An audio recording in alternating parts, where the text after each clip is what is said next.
Hi welcome back to my channel let's notes. आज का topic है summary of meditation in Westminster Abbey by Joseph Addison. ये एक notes है, basically ये एक मास्टर आंसर है। इससे रिलेटेड अगर एग्जाम में क्वेश्चन क्रिएट होते हैं तो आपको इस वाले आंसर पर ही स्टिक रहना है। ऑलराइट, एग्जाम में क्वेश्चन कंफ्यूज करने के लिए पूछे जा सकते हैं, सो आपको कॉन्फिडेंट रहना है और इसे ही आपको अच्छे से याद करके जाना है। ऑलराइट, सो चलते हैं। फर्स्ट ऑफ ऑल मैं एक पंक्ति बोलूँगा क्योंकि ये इससे रिलेटेड है, समझने वाली बात है, इसमें समझ भी सकते हैं आप, इसमें मीनिंग छुपा हुआ है। ये धरती माँ का आंचल है, प्यार से हमें सींचती है, अपने आंचल में छुपा लेती है, जब जिंदगी का दीप बुझने लगती है। ना डरना मौत से ना जिंदगी से, जी भर जीना, दोनों मिलकर बनते हैं जीवन का असली महीना। लेकिन घबराना कैसा, यह तो नियति का खेल है, जीवन का हर पल सहेजो, बना लो अनमोल श्रेष्ठ। धरती माँ की गोद में हंस के जी लो हर सांस, कर्म अच्छे करके जाओ, यही है जीवन का असली खेल। ऑलराइट, मैं टॉपिक पर आ रहा हूँ। और ये वेस्ट मिनिस्टर एबे क्या है, फर्स्ट ऑफ ऑल मैं एक्सप्लेन कर दूँ।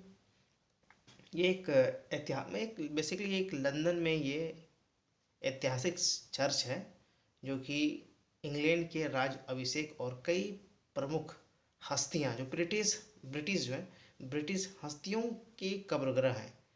ऑलराइट, ये लगभग 1040 के दशक में बनाया गया था। बहुत सारे जो फेमस जो व्यक्ति मरते हैं तो यहीं पर गाड़े जाते हैं, जैसे न्यूटन हो गया। Alright, Isaac Newton. सो टॉपिक पर आते हैं। Joseph Addison was an English assist, poet, playwright and politician. बहुत ही सिंपल लैंग्वेज में, he is best known for his works on the periodicals The Tatler and Spectator, which he co-founded with Richard Steele. These publications were hugely popular in their day and helped to shape the development of English prose style. Joseph जो कि English assist poet हैं, poet भी हैं, playwright भी हैं और ये politician भी हैं। और उनका जो वर्क्स है बहुत ही फेमस है। कौन कौन से वर्क्स हैं? द टैटलर और स्पेक्टेटर, बहुत ही अद्भुत। उनके समय में ये जो ऐसे था, बहुत ही फेमस हुआ था ये। ऑलराइट, और ये जो है वर्क्स रिचार्ड और जोसेफ जो है मिलकर जो है काम किए। इन दोनों का सहयोग से ही पब्लिकेशन हुआ, उन्होंने ही सहयोग किया, दोनों ने ही सहयोग किया, टेटलर स्पेक्टर। और कुछ जो है वर्क्स है आपको मेंशन करने एज इट इज़, जिससे डेट भी लिखा हुआ है, ठीक है। डेट को भूलना नहीं है, गलत नहीं लिखना है आपको। क्या क्या है? Here are some of Addison most famous works: the Tatler, the Spectator, the Guardian और कैटो। कैटो बेसिकली एक प्ले है। राइट, तो जितनी भी डेट है एज इट इज़ आपको लिखना है, छोड़ने नहीं है। राइट, अब टॉपिक पर आते हैं। मेन क्या है? द ऐसे meditation in Westminster Abbey is one of Edition's most famous essay. It is a thoughtful and introspective piece that reflects on the meaning of life and death. The essay is set in Westminster Abbey, a historic church in London that has been the burial place of British monarch and other famous figures for centuries. As Addison wanders through the abbey, he contemplates the life of the people who are buried there and consider what their death means. So यहाँ पर क्या है? ये famous addition का बहुत ही famous ऐसे था, meditation इन Westminster एबे। और ये रिफ्लेक्ट करती है कि जिंदगी क्या है, मृत्यु क्या है। ऑलराइट, और ये बताया गया कि वेस्टमिनिस्टर जो है एक हिस्टोरिकल चर्च है इंग्लैंड में, और सदियों से जो है ब्रिटिश मोनार्क, बड़े बड़े राजाओं का कब्र गृह है यहाँ पे, यहीं पर दफनाया गया है। बड़े बड़े हस्ती लोग, जो लोग जाने माने लोग, इन्हीं इन्हीं प्लेस पर दफनाए गए सदियों से। ऑलराइट, जैसे जैसे जब एडिशन वहाँ से वॉक करते हैं, जब चर्च, बहुत सारे जो है एपिताफ, मतलब शिलालेख से जब गुजरते हैं तो वो सोचते हैं कि इनकी मृत्यु से क्या फ़ायदा हुआ। क्या मतलब है, इनके मृत्यु का क्या मतलब है। इतने बड़े बड़े हस्ती वाले लोग अपने ज़माने में शक्तिशाली हुआ करते थे, पावरफुल हुआ करते थे, धन धन पे, दौलत पे, और किसी भी तरह से, लेकिन पावरफुल थे ये। जब ये मर गए, इसका क्या मतलब है, ये बहुत गहन सोच में पड़ जाते हैं Addison. Right, as Addison walk through the abbey he sees the tombs of many famous people, from kings and queens to poet and scientist. He thinks about how, even though these people were once powerful and important, they are all dead now. This makes him think about how short life and is how we should make the most of it. जैसे जैसे addition आगे बढ़ते हैं, उन्हें राजाओं और रानियों से लेकर कवियों और वैज्ञानिकों तक कई प्रसिद्ध लोगों की कब्र दिखाई देते हैं। वह सोचते हैं कि भले ये लोग एक समय शक्तिशाली थे, महत्वपूर्ण थे, लेकिन अब वे सभी मर चुके हैं। इसे वह यह भी सोचते हैं, सोचने पर मजबूर हो जाते हैं कि जीवन कितना छोटा है, और ये भी सोचते हैं कि हमें इसका अधिक से अधिक लाभ कैसे उठाना चाहिए, ये सोचते हैं। Addison's also sees the epitaphs on the tomb. Epitaph समझ में आता है आपको? बेसिकली जब मर जाते हैं व्यक्ति, तो एक बड़ा सा जो है एक पत्थर टाइप का गाड़ दिया जाता है और डेट डेट लिख दिया जाता है। ओके, आप गूगल करके देख सकते हैं, ठीक है। Addison's also sees the epitaph on the stone. These are the words that are written on gravestone to say something special about the people who is buried there. Okay. Addition thinks that some epitaphs are too long and boring, and they don't really tell anything about the people who died. But other epitaphs are short and sweet, and they capture something important about the person's life. Addison कब्रों पर शिलालेख भी देखते हैं, epitaph को भी देखते हैं। ये वे शब्द हैं जो कब्र के पत्थरों पर जो है उस व्यक्ति के बारे में कुछ बताने के लिए लिखे जाते हैं, जिसे वहाँ दफनाए जहाँ वहाँ दफनाया गया जिसे वहाँ दफनाया गया है, राइट, तो वहाँ पर कुछ न कुछ लिख दिया जाता है व्यक्ति के बारे में। एडिसन का मानना है कि कुछ शिलालेख जो हैं बहुत ही लंबे और उबाऊ होते हैं, और वे वास्तव में आपको मरने वाले व्यक्ति के बारे में कुछ नहीं बताते हैं। लेकिन कुछ ऐसे एपिताफ्स हैं, कुछ शिलालेख हैं जो बहुत ही स्वीट है, राइट, बहुत ही शॉर्ट है, छोटे हैं, मधुर हैं, और वे व्यक्ति के जीवन के बारे में कुछ महत्वपूर्ण बातें बताते हैं। यहाँ डिफरेंस बताया है। ओके, कुछ अच्छे हैं एपिटाफ, कुछ बुरे हैं, कुछ शॉर्ट एंड स्वीट अच्छे से बता दिए जाते हैं व्यक्ति के बारे में, कुछ व्यक्ति के बारे में जो है फलना ढिमकाना जो है बता दिया जाता है जो एक्चुअली में है नहीं। Alright, he discuss several unnamed individual whose tomb inspire his reflections on life and death. He focuses on the general thoughts these tombs trigger within him rather than specific biographical details.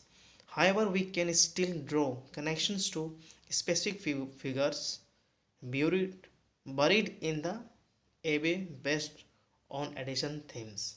उन्होंने कई अज्ञात व्यक्तियों के बारे में चर्चा की जिनकी कब्रें जीवन और मृत्यु पर उनके विचारों को प्रेरित करती है। राइट, सो इसमें क्या है, उन्होंने ज़्यादा स्पेसिफिक बायोग्राफी नहीं दिया, लेकिन कुछ ऐसे व्यक्ति हैं उन्होंने रिलेट किया कि कुछ ऐसे व्यक्ति जो फेमस, जो कि इस वाले जगह पर दफनाए गए हैं। कौन कौन से हैं? On kings and power, Addison's contemplates the tombs of mighty monarch and emperor, reflect on how even the most powerful figures eventually succumb to death, though their resign seem eternal. Their time on earth has ended. These observations might resonate with King Henry VII, whose ornate Tom stands out in the Abbey. While Henry established the Tudor dynasty, even his powerful legacy could not conquer morality. Alright, यहाँ पर जो editions सोचते हैं कि इतने बड़े बड़े monarch राजा शक्तिशाली जो अपने समय पर इतना धनवान और शक्तिशाली हुआ करते थे, आज देखो मौत के घाट उतार दिए गए। आज देखो ये मर गए, इनका कोई वैल्यू नहीं है। उनका समय था जब पावरफुल थे, आज ये मर गए हैं, इनका कोई अस्तित्व नहीं रहा अब। ऑलराइट, देखो अब हेनरी भी हैं, हेनरी भी अब यहाँ मरे पड़े हैं। उन्होंने भी बहुत सारे जीवन में बहुत कुछ किए, अपने जीवन में सब कुछ किए। वो इतने पावरफुल थे, धन दौलत उन्होंने अर्जित किया, लेकिन उनका जो लेगेसी था उन्हें बचा नहीं पाया, आखिर उन्हें मरना पड़ा। ऑन इंटेलेक्चुअल जायंट्स, जो बड़े बड़े दिमाग से बहुत तेज थे, जैसे Isaac Newton. Alright, Addison reflect on the grave of wits, philosopher, heroes and statement, acknowledging their vast knowledge and contributions to society. Even their brilliant mind could not cheat death. Although he doesn't name them, Sir Isaac Newton, buried in the Abbey, along with other scientific minds, exemplifies these themes. Newton's groundbreaking discoveries had a significant impact on humanity, yet he still met the same fate as others. अब बताते हैं कि बड़े बड़े जो दिमाग से जो तेज थे, बुद्धिमान थे, बड़े बड़े विट्स, फिलोसोफर, हीरो, स्टेटमेंट, जो सोसाइटी में कंट्रीब्यूट करते थे जिससे देश आगे बढ़ सके, ओके, उन्होंने भी मतलब उनका जो ब्रिलियंट दिमाग भी डेथ को चीट नहीं कर सका। मतलब डेथ मतलब मृत्यु आना ही आना है, उनका दिमाग भी उन्हें रोक नहीं सका। उनका तेज कुशाग्र दिमाग मृत्यु को रोक नहीं सका। ओके, आइजैक न्यूटन भी इसी जगह पर दफनाए गए। और जैसे जिस तरह से उन्होंने इतने सारे जो है डिस्कवरी की, बहुत ही अद्भुत, आज उसी तरह वो मर गए जैसे साधारण लोग मरते हैं, मिट्टी में मिल जाते हैं।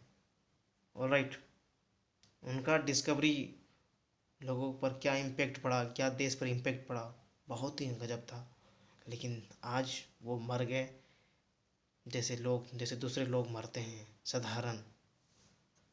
On the universality of death, additions emphasizes that death comes for everyone, regardless of their social status, achievements, or wealth.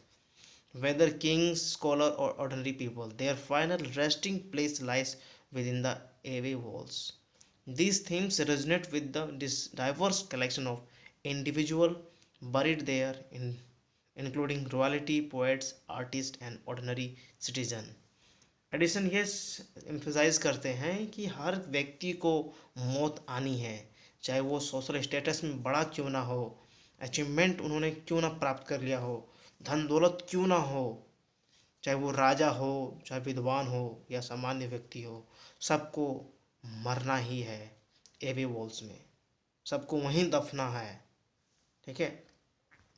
चाहे वो आर्टिस्ट क्यों ना हो, रॉयल्टी क्यों ना हो, चाहे वो ऑर्डिनरी सिटीजन साधारण व्यक्ति क्यों ना हो, सबको मिट्टी में खाक में मिल जाना है। While editions doesn't delve into detail life society stories of specific figures, ज़्यादा वो घुसते नहीं हैं सारे स्पेसिफिक फिगर्स के बारे में, ज़्यादा आइजैक न्यूटन के बारे में ज़्यादा बात बोलते नहीं है, किसी के बारे में ज़्यादा घुसते नहीं है उनके लाइफ में।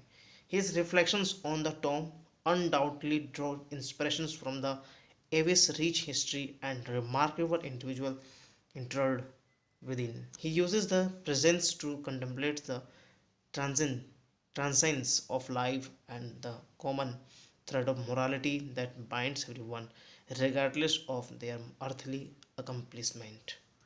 चाहे वो क्यों ना बहुत बड़ा व्यक्ति क्यों ना हो, उसे भी मरना ही है। ऑलराइट। और ये जीवन बहुत ही क्षणिक है, इसमें अधिक से अधिक समय को यूज़ करके अच्छे से जीना है। Alright. Overall, Meditations in Westminster Abbey is a thoughtful essay about life and death. Basically अगर देखा जाए कि मेडिटेशन इन वेस्टमिनिस्टर एबे क्या है, सोच, ज़्यादा सोच जो है वो इस बात का है, सोच पर यह डाल देती है कि लाइफ क्या है, मृत्यु क्या है। Right. It reminds us that everyone dies, but it also reminds us that we can make our lives meaningful. Here are conclusion. Here are some of key things we can learn from Edition's essay. Alright. तो इसमें क्या है कि सभी को death आनी है और ये याद भी दिलाती है, but it also reminds us that we can make our lifes meaningful. और ये चीज़ें जो है लाइफ एंड डेथ, जब मैंने पढ़ के सुनाया जो स्टोरी ऊपर में, ये बताती है कि किस तरह से अपने लाइफ को मीनिंगफुल बनाना है, एक अच्छी तरह से जीना है, लगे कि मैं अब जी लिया अच्छे से। ऑलराइट। अब ऐसे इसमें से क्या क्या है, life is short so make the most of it. Life जो है बहुत ही छोटा है, उसका ज़्यादा से ज़्यादा उपयोग करना चाहिए। Don't worry about being famous और इम्पोर्टेंट। ज़्यादा आपको फेमस बनने की ज़रूरत नहीं है, इम्पोर्टेंट बनने की ज़रूरत नहीं है, बहुत बड़े फिगर बनने की ज़रूरत नहीं है। बस what matters most is being a good person. सबसे बड़ी बात यह है कि एक अच्छा व्यक्ति बने। Leave a positive impact on the world. जब आप मरें तो लोगों आपके अच्छे कर्मों के लिए याद करें, ना कि बुरे कर्मों के लिए। Alright.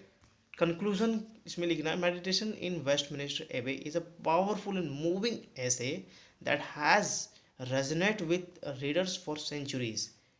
It's a reminder that life is short, one sec, it is reminded that life is short and that we should make the most of it. The essay also reminds us that we are all part of something, that all part of something larger than ourselves, and that our lives are connected to the lives of those who came before us and those who will come after. और ये जो meditation Westminster एवे एक शक्तिशाली और मामरिक निवेदन है। मामरिक मतलब moving, ऐसे मतलब क्या होता है कि एक ऐसा निबंध जो किसी गहरे विषय पर और विचारों को उत्तेजित करने वाला होता है, जिसमें हम लोग सोचते हैं, सोचने पर मजबूर हो जाते हैं, जिंदगी क्या है, मृत्यु क्या है। जो सदियों से जो रीडर्स हैं वो सदियों से जो है रीडर मतलब पाठकों के बीच जो है गुजरता रहा। ये जो मैं भी पढ़ा, आप भी पढ़े, आपके आने वाले जो भी भाई बहन हैं वही पढ़ेंगे इस तरह का। ऑलराइट। तो ये एक बेसिकली एक रिमाइंडर है, ऑलराइट, कि जीवन बहुत ही छोटा है, हमें इसका अधिकतम लाभ उठाना चाहिए। और ये जो है ऐसे हमें ये याद दिलाता है कि हम सभी अपने से बड़े किसी चीज़ का हिस्सा हैं, और हमारा जो जीवन है उन लोगों के जीवन से जुड़ा है जो हमसे पहले आए थे और जो हमसे पहले आएंगे। हम यहाँ किसके वजह से, हम अपने पापा की वजह से। पापा किसकी वजह से, वो अपने पापा की वजह से। ऑलराइट। तो यहाँ कनेक्शन आप ऐड कीजिए। ऑलराइट। सो आपको समझ में आ गया अच्छे से। कहीं भी प्रॉब्लम है आप मुझे पूछें, मैं आपको डेफिनेटली हेल्प करने का प्रयास करूँगा। So thank you so much for watching this video.